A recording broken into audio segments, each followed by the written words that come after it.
સુરત શહેરમાં ગુંડાગર્દી અને અસામાજિક તત્વોનો આતંક નાબૂદ કરવા માટે સુરત શહેર એસઓજીએ એક મોટું અને અભૂતપૂર્વ મેગા ઓપરેશન પાર પાડ્યું છે।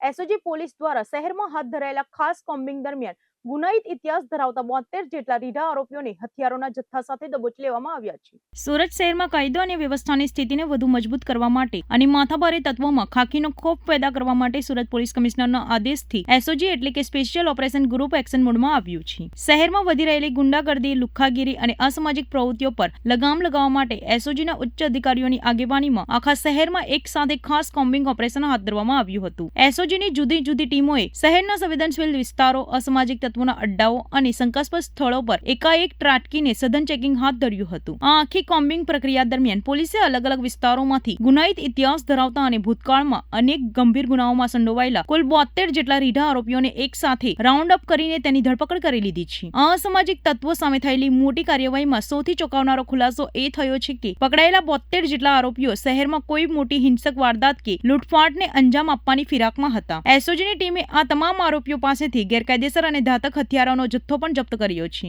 સમય સૂચકતા વાપરીને પોલીસે હથિયારધારી ગુનેગારોને દબોચી લેતા શહેરમાં બનનારી ઘણી મોટી ગુનાહિત ઘટનાઓ ટળી ગઈ છે। માત્ર એટલું જ નહીં, એસઓજીના આ ખાસ ઓપરેશન દરમિયાન પોલીસની નજર ચૂકવીને સુરત શહેરમાં ગેરકાયદેસર રીતે ઘૂસેલા અને આશરો લઈ રહેલા એક મોટીઓ તડીપાર કરાયેલા ઈસમને પણ ઝડપી પાડવામાં આવ્યો છે। કાયદાનું ઉલ્લંઘન કરીને શહેરમાં ફરી રહેલા આ તડીપાર આરોપી સામે પણ પોલીસે કાયદો ગાળ્યો મજબૂત કર્યો છે। એસઓજીના આ સપાટાથી સુરતના ગુનાહિત આલમમાં ભારે ખળભળાટ મચી ગયો છે। સુરત એસઓજી દ્વારા લેવાયેલા આ કડક એક્શને સાબિત કર્યું છે કે શહેરમાં ગુંડાગર્દી કે દાદાગીરી કરનાર તત્વોને સહેજ પણ સાંખી લેવામાં નહીં આવે। પોલીસ પકડાયેલા તમામ 72 આરોપીઓની પ્રોફાઇલ અને તેમના આંતરરાજ્ય કનેક્શન અંગે વધુ પૂછપરછ કરી રહી છે। આગામી દિવસોમાં પણ આવા તત્વો સામે પાસા અને તડીપાર સહિતની વધુ આકરી કાયદાકીય કાર્યવાહી કરવામાં આવશે તેમ પોલીસ સૂત્રો તરફથી જાણવા મળ્યું છે। એસઓજીએ ઓપરેશન રેમ્બો હાથ ધર્યું, એના અંતર્ગત સમગ્ર શહેરના અલગ અલગ જે અમારા ડિવિઝન છે એની અંદર એક ડ્રાઈવ આપવામાં આવી હતી। ડ્રાઈવ દરમિયાનમાં જેટલા પણ તડીપાર થયેલા છે તે ઇસમો, ગુજસી ટોકા અગાઉ થઈને છૂટેલા છે તે તથા મારામારીના ગુનાવાળા અને ગંભીર ગુનાવાળા જે આરોપીઓ છે એને ચેક કર્યા અને અમુકને કોમ્બિંગ દરમિયાનમાં રોડ પર મળી આવે એવી રીતે ટોટલ 72 જે છે આરોપીઓ પકડી પાડ્યા છે હથિયારો સાથે, અને 72 હથિયારો પણ પકડ્યા છે। આ દરમિયાનમાં એક આસિફ તલવાર કરીને તડીપાર ભંગ નો કેસ પણ કરવામાં આવ્યો છે, જે તડીપાર થયેલો હોવા છતાં શહેરમાં હાજર હતો। એનું નામ છે આસિફ તલવાર, જે ગુજસી ટોક અને ડબલ મર્ડરનો આરોપી છે, તે પણ પકડાયો છે।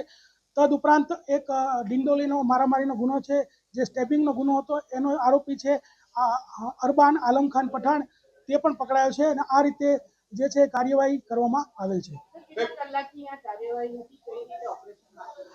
ગઈકાલે સાંજે હાથ ધરવામાં આવેલી હતી અને અમારા ડિવિઝનની જે અલગ અલગ ટીમો છે અને જે અમારા ત્રણેય પીઆઈઓ છે એને અલગ અલગ ટીમો બનાવી અને અમુક અમારા જે બાતમીદારો દ્વારા બાતમીઓ મળી હતી કે આની પાસે હથિયાર છે એને ચેક કરવામાં આવ્યા, અમુક રોડ પરથી મળી આવ્યા અને આ રીતે જે સમગ્ર કાર્યવાહી હાથ ધરીને 72 હથિયારો સાથે 72 ઇસમોને ઝડપી પાડવામાં આવે છે। આરોપીઓ જે છે એને અમુક લોકો પાસે પોતે હથિયાર હતા અને અમુક જે હથિયાર એમાં એવું છે કે તલવાર કે છરી એ કોઈ એવી પ્રતિબંધિત વસ્તુ નથી, લોકો ઇઝીલી એને ખરીદી શકે છે, પરંતુ તે લઈને ફરવું જાહેરમાં એક ગુનો છે। એટલા માટે આ રીતે જાહેરમાં આ લોકો ફરતા હોય, આ લોકો ઉપર હથિયાર ભંગનો જે કેસ છે દાખલ કરવામાં આવે। મોટાભાગના જે છે રેમ્બો છરી છે, તલવાર છે, આ પ્રકારના તીક્ષ્ણ હથિયારો છે। અત્યાર સુધીમાં જે અમે આ કાર્યવાહી પૂર્ણ કર્યા બાદ બે જણના ગુનાહિત ઇતિહાસ ધ્યાનમાં આવે છે। તમામના અમે તપાસ કરી રહ્યા છીએ અને આ લોકોની સ્પેશિયલ જે સર્વિસ છે એસઓજીમાં કરવામાં આવશે।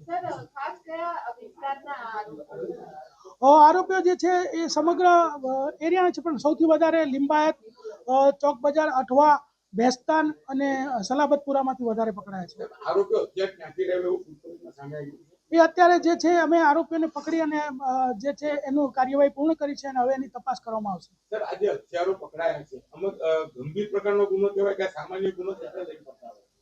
હથિયારો પકડાય છે એ ગુનો તો છે જ, અને ગુનો જે છે એ હંમેશા ગુનો જ રહે છે, પરંતુ આ જ્યારે હથિયારોનો કોઈ ઉપયોગ બીજી રીતે કોઈ મારામારીમાં કે મર્ડરમાં કે એ રીતે થવાની શક્યતાઓ રહેલી છે ને એટલે જ આ કાર્યવાહી ચાલુ કરવામાં આવી છે અને આ કાર્યવાહી સતત ચાલુમાં રહે છે।